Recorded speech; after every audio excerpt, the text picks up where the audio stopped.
What's going on, you guys? Welcome back to another video. So I want to talk about 3 ways that narcissists cross boundaries and invade your privacy.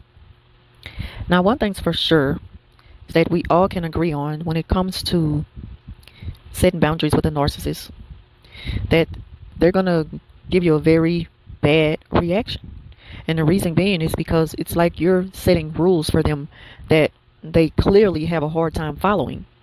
And they're going to show you that the rules doesn't apply to them. They can do what they want when they want. And what they do is break the no contact rule. They cross boundaries and do things they have no business doing. They invade your privacy and they have no respect. They just simply don't have any respect for your privacy. They don't care about how it makes you feel as far as going forward and having a peaceful separation.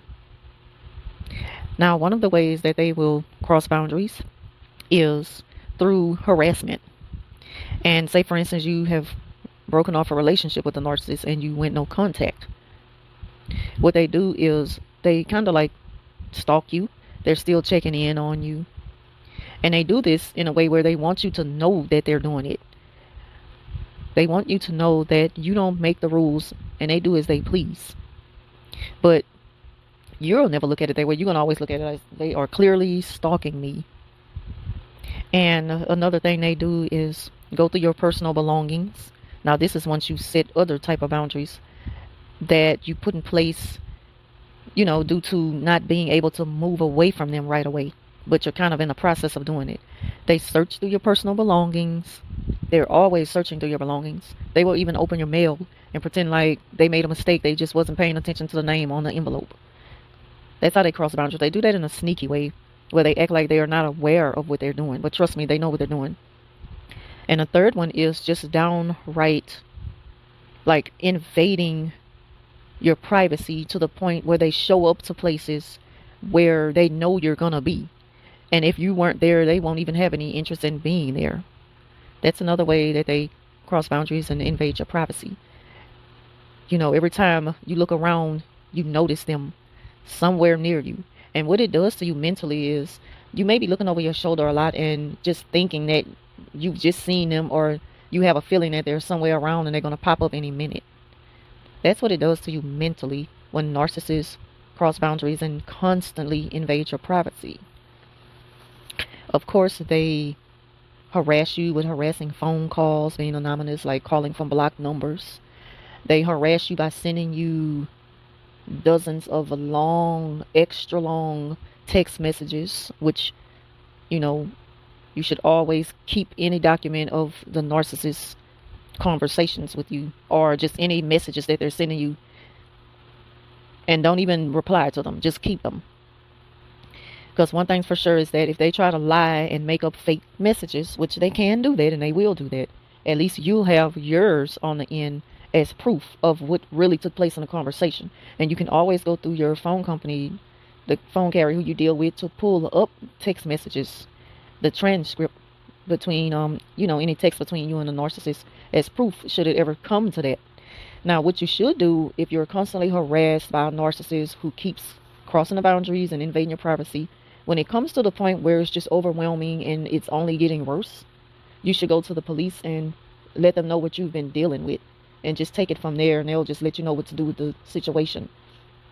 Because I don't know if you really can file a complaint, but maybe you can go file a complaint of harassment, especially if they're texting you. That is clearly harassment.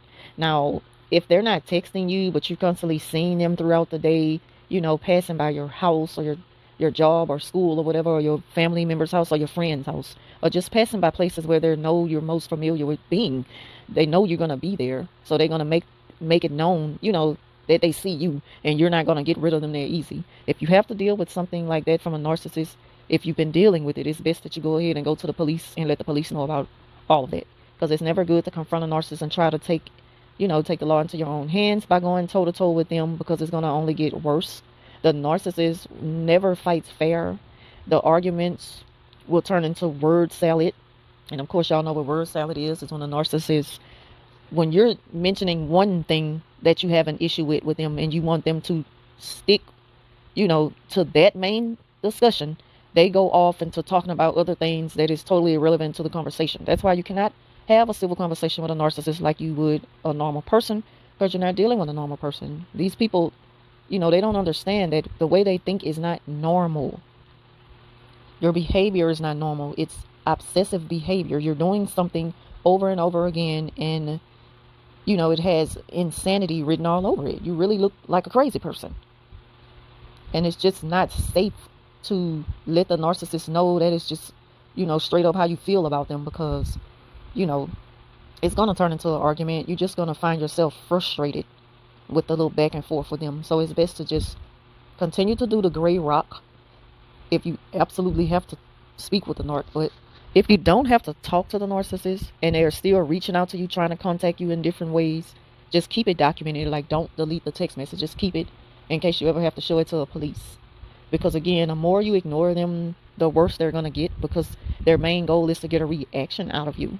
They want you to feel uncomfortable so they won't be in it alone. They want you to feel something, even if it's making you angry enough to let them know there's really no chance in hell that we will ever be back together. Any type of supply from the narc, they'll use it. They good with whatever they can get from you. Any type of reaction. They don't care. They just want to know that they are getting to you. It makes them feel good if, it frustrates you and you express your frustration. It makes them feel good if you give them a second chance. So those are the ways that narcissists cross boundaries and invade your privacy. So thank y'all for watching. Sorry for the late video. Leave your comments down below, and I'll talk to you on Friday.